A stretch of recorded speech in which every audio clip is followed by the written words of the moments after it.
പാസ്റ്റിനെയും പ്രസൻറ്റിനെയും കുട്ടി കെട്ടുന്നതാണ് present perfect.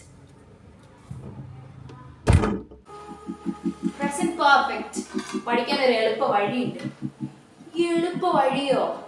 Present പെർഫെക്റ്റോ? എളുപ്പത്തിൽ പഠിക്കാം. രണ്ട് കാര്യം അറിഞ്ഞിരുന്നാൽ മാത്രം മതി. ഒന്ന്, സബ്ജക്ട് സിംഗുലർ ആണോ പ്ലൂറൽ ആണോ എന്നത്. രണ്ട്, വെർബ് പാസ്റ്റ് പാർട്ടിസിപ്പിൾ ആണോ എന്നത്. പാസ്റ്റ് പാർട്ടിസിപ്പിൾ എന്താണെന്നറിയോ? വെർബിന്റെ തേർഡ് ഫോം ആണ് V3. For example, write, wrote, written. അത്രേ ഉള്ളൂ.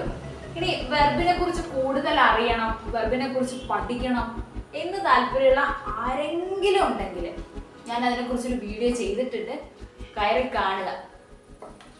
സബ്ജക്റ്റ് സിംഗുലർ ആണോ പ്ലൂറൽ ആണോ എന്നതിനനുസരിച്ച് നമുക്ക് ഹാസ് അല്ലെങ്കിൽ ഹാവ് കൊടുക്കണം. പ്രസന്റ് പെർഫെക്റ്റിന്റെ ഫോർമുല ഞാൻ പറഞ്ഞുതരാം. Subject plus has or have plus third form of the verb. എന്താണ് has or have plus third form of the verb? Has ഉപയോഗിക്കുന്നത് സിംഗുലറിന്റെ കൂടെയും ഹാവ് ഉപയോഗിക്കുന്നത് പ്ലൂറലിന്റെ കൂടെയുമാണ്. സിംഗുലർ ആയിട്ടുള്ള ഒരു സബ്ജക്ട് എടുക്കാം. ഹി, അവൻ. സിംഗുലർ അല്ലേ? He has. വെർബ് നമുക്ക് റൈറ്റ് തന്നെ എടുക്കാം. Write, wrote, written. He has written the letter. മനസ്സിലായോ? ഇനി സബ്ജക്ട് പ്ലൂറൽ ആണെങ്കിൽ ഒരു പ്ലൂറൽ ആയിട്ടുള്ള ഒരു സബ്ജക്റ്റ് ആണ് they. They have written the letter. അവർ കത്തെഴുതിയിട്ടുണ്ട്. ഇനി നമ്മൾ ശരിക്കും ഈ പ്രസന്റ് പെർഫെക്റ്റ് എന്തിനാണ് ഉപയോഗിക്കുന്നത് എന്നറിയോ?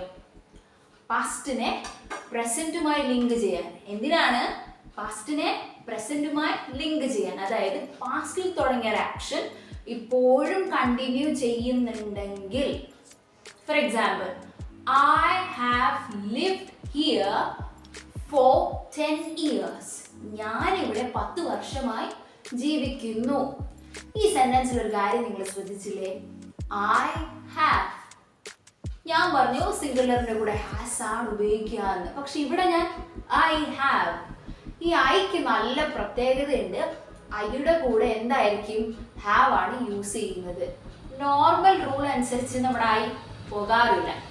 I have lived here for 10 years. ഇനി സിൻസും ഫോറും പൊതുവെ നമ്മൾ യൂസ് ചെയ്യുന്നത് പ്രസന്റ് പെർഫെക്റ്റിന്റെ കൂടെയും പ്രസന്റ് പെർഫെക്റ്റ് കണ്ടിന്യൂസിന്റെ കൂടെയാണ്. പ്രസന്റ് പെർഫെക്റ്റ് കണ്ടിന്യൂസിന്റെ ക്ലാസ് ഇനി ഒരു വീഡിയോയിൽ ഞാൻ ചെയ്യുന്നതാണ്. അപ്പോൾ നമുക്ക് കാണാം. ഇനി ഒരു ടൈം സ്പെസിഫൈ ചെയ്യാതെ കഴിഞ്ഞൊരു ആക്ഷൻ പറയുന്നതിന് നമ്മൾ എന്ത് ഉപയോഗിക്കും? Present perfect. I have watched the movie. ഞാൻ ആ സിനിമ കണ്ടിട്ടുണ്ട്. പക്ഷെ ലാസ്റ്റ് വീക്ക് ആകാം, ഇന്നലെ ആകാം, എപ്പോൾ വേണോ. I have watched the movie. or Raju has done the homework. ഇനി പെട്ടെന്ന് നടന്ന, അതായത് കുറച്ച് മുന്നേ മാത്രമേ ഞാൻ തീർത്തിട്ടുള്ളൂ. For example, I have cut the tomatoes. അതായത് ഞാൻ ഈ ടൊമാറ്റോ കട്ട് ചെയ്തു. അതിപ്പോൾ കഴിഞ്ഞല്ലേ ഉള്ളൂ. അത്രേ ഉള്ളൂ. ഇപ്പോൾ എന്തിനൊക്കെയാണ് നമ്മൾ യൂസ് ചെയ്യുന്നത്? പാസ്റ്റ് ആക്ഷൻ ഇപ്പോൾ കഴിഞ്ഞ് പാസ്റ്റിൽ നിന്ന് പ്രസന്റിലേക്ക് കണ്ടിന്യൂ ചെയ്യുന്ന ഒരു ആക്ഷൻ. ടൈം സ്പെസിഫൈ ചെയ്യാതെ നമ്മൾ കഴിഞ്ഞൊരു കാര്യം പറയുന്നതിന് യൂസ് ചെയ്യും. പിന്നെ ഇപ്പോൾ കഴിഞ്ഞൊരു കാര്യം, റീസെൻ്റ് ആയിട്ട് കഴിഞ്ഞൊരു കാര്യവും പറയും. ഇനി വേറെ ഒന്നുണ്ട്. പാസ്റ്റിൽ സ്റ്റാർട്ട് ചെയ്തതാണ്, പക്ഷെ അതിൻ്റെ ഒരു കോൺസിക്വൻസ്, അതായത് അതിൻ്റെ ഒരു റിസൾട്ട് ഇപ്പോഴും അറിയാൻ പറ്റും. I have lost the keys. I have lost the keys എന്ന് വെച്ചാൽ എൻ്റെ കയ്യിൽ കീ ഉണ്ടായിരുന്നു, പക്ഷെ ഇപ്പോൾ കീ ഇല്ല, എവിടെയോ നഷ്ടപ്പെട്ട് പോയി, ഇതുവരെ കിട്ടിയിട്ടില്ല. അതാണ് അതുകൊണ്ട് അർത്ഥമാക്കുന്നത്. അപ്പോൾ പ്രസന്റ് പെർഫെക്റ്റിന്റെ കാര്യത്തിൽ ഞാൻ രണ്ട് കാര്യം അറിഞ്ഞിരുന്നാൽ പഠിക്കുമെന്ന് പറഞ്ഞു. ഏതൊക്കെയായിരുന്നു? ഒന്ന്, സബ്ജക്ട് സിംഗുലർ ആണോ പ്ലൂറൽ ആണോ എന്നത്. പിന്നെ V3 ഫോമാണ് നമ്മൾ യൂസ് ചെയ്യുക. വീഡിയോ ഇഷ്ടമായില്ലേ? എളുപ്പത്തിൽ പഠിച്ചില്ലേ? ഇനി ഇതുപോലുള്ള വീഡിയോ ആവശ്യമുണ്ടെങ്കിൽ just comment.